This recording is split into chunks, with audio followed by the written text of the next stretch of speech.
Mis queridos hermanos, tengan todos un buen día. Hoy es martes 8 de octubre de este año 2024. Le damos gracias al Señor por este nuevo día que nos concede. Una nueva jornada en la que Dios nos quiere manifestar su amor y su poder que todo lo transforma cuando aprendemos a poner nuestra confianza solo en Él. Hoy es un día que comienza para decirle al Señor, aquí estoy para hacer tu voluntad. El Señor está siempre atento a nuestra oración y por eso el que ora entra en encuentro con Dios, que es Padre y que en su gran misericordia nos puede siempre levantar. Lectura del Santo Evangelio según San Lucas. Gloria a ti, Señor. En aquel tiempo entró Jesús en una aldea y una mujer llamada Marta lo recibió en su casa. Esta tenía una hermana llamada María, que se sentaba a los pies del Señor a escuchar su palabra. Y Marta se multiplicaba para dar abasto con el servicio, hasta que se paró y dijo, Señor, ¿no te importa que mi hermana me haya dejado sola con el servicio? Dile que me eche una mano.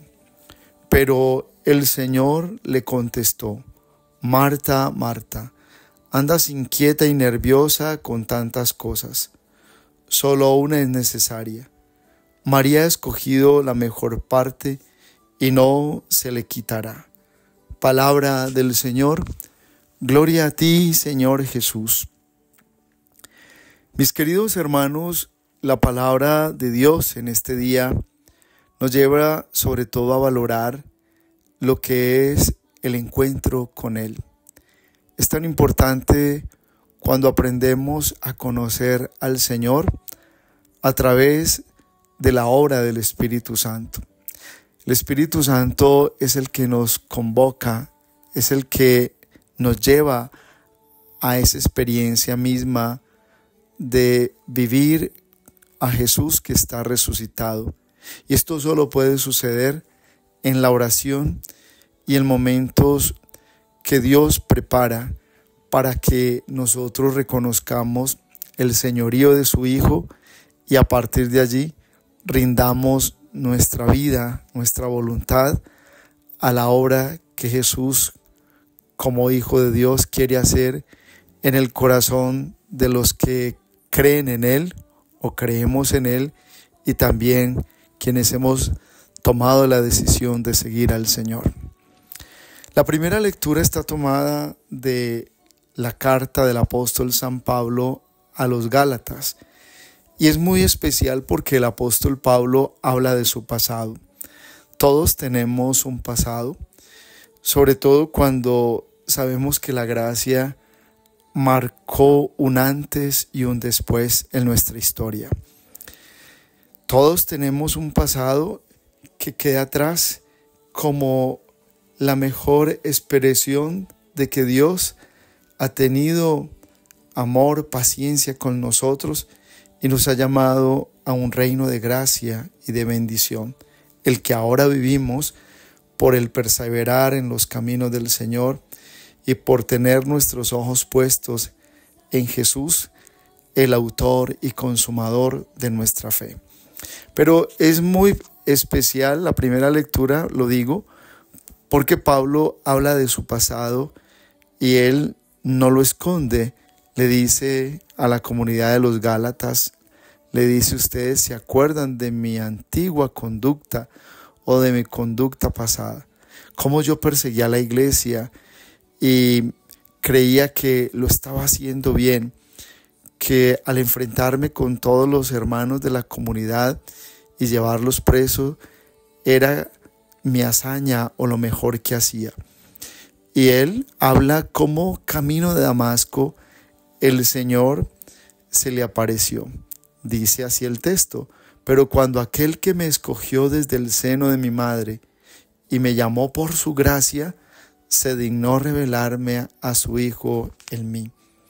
Miren qué especial lo que Pablo hoy hace, y es ayudarnos a ver el pasado como esa experiencia de lo que han sido todos los momentos vividos en una situación misma de equivocaciones, de una vida tal vez obsesiva con muchos temas, pero el mismo Pablo de la primera lectura de hoy nos habla lo valioso que es tener el encuentro con Jesús resucitado.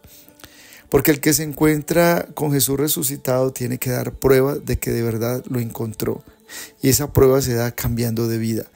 Por eso, cuando muchas personas van a sus retiros espirituales, hay veces justifican y dicen, no, es que solamente era un retiro, el retiro es el comienzo.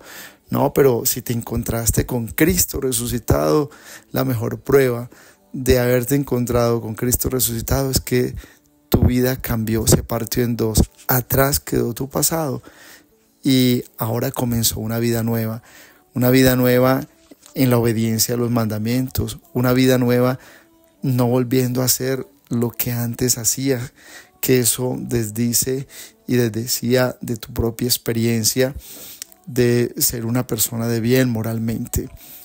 Es necesario comprender lo que hoy Pablo nos señala, y él señala el encuentro con Cristo. ¿Cómo cambió su vida el encuentro con Cristo? La oración de verdad cada día es el encuentro con el Señor, y por eso una persona que ora diariamente se le debe notar su cambio. Una persona que está orando continuamente está llevando una vida a transformación, cambiando su manera de pensar para que cambie su manera de vivir.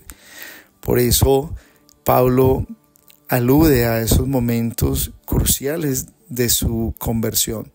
Él es un hombre que no tenía vicios, no tenía pecados inmorales, y por eso hoy la pregunta es ¿de qué se convirtió Pablo? Y él habla que él se convierte de ser un perseguidor a ser ahora un predicador del Evangelio, de ser un predicador de Cristo resucitado. Por eso no siempre la conversión estará diciéndonos que estrictamente tiene que ser de conductas inmorales, de pecados capitales. Esa persona que es insegura, esa persona que es obsesiva, esa persona que es egocéntrica, esa persona que en muchos momentos vive haciendo daño en una comunidad, esa persona necesita la conversión. Esa persona que siente que su manera de llevar su liderazgo está bien, pero su liderazgo incomoda porque es un liderazgo donde sobre todo va seleccionando la gente que le cae bien o los que se dejan manipular por ella o por él, pues esos son los que sirven para ser parte de una comunidad o un equipo de servicio en una iglesia.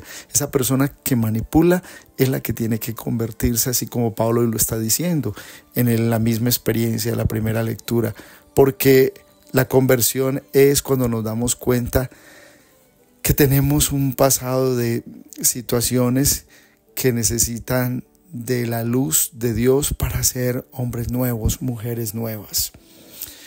Hoy el Evangelio nos está hablando de Betania, y allí esperaban a Jesús para tener ese encuentro con el amigo, con el Mesías. Y María escogió la mejor parte, dice el Evangelio, porque María entendió que esos momentos con Jesús eran únicos, que esos momentos con Jesús no se iban a volver a repetir tan fácil. Y por eso ella recibió una luz en el alma y entendió que los mejores momentos era para estar en actitud de escucha. Una persona que no sepa escuchar, pues es una persona que nunca va a crecer espiritualmente.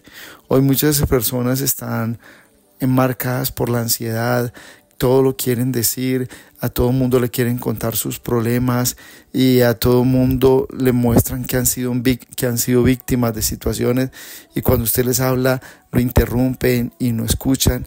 Por eso es que hoy se nos está enseñando en la palabra qué importante es escoger la mejor parte, porque una persona para empezar en el discipulado de Dios tiene que aprender a escuchar. por la escucha comienza la sanación interior, porque escuchas una palabra de quien es fiel, de quien tiene poder, y en su palabra tiene vida para levantarte y restaurarte.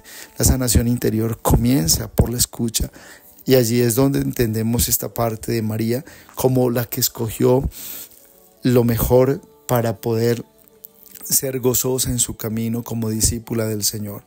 Las dos conductas o los dos servicios los necesita la iglesia, tanto el de Marta como María.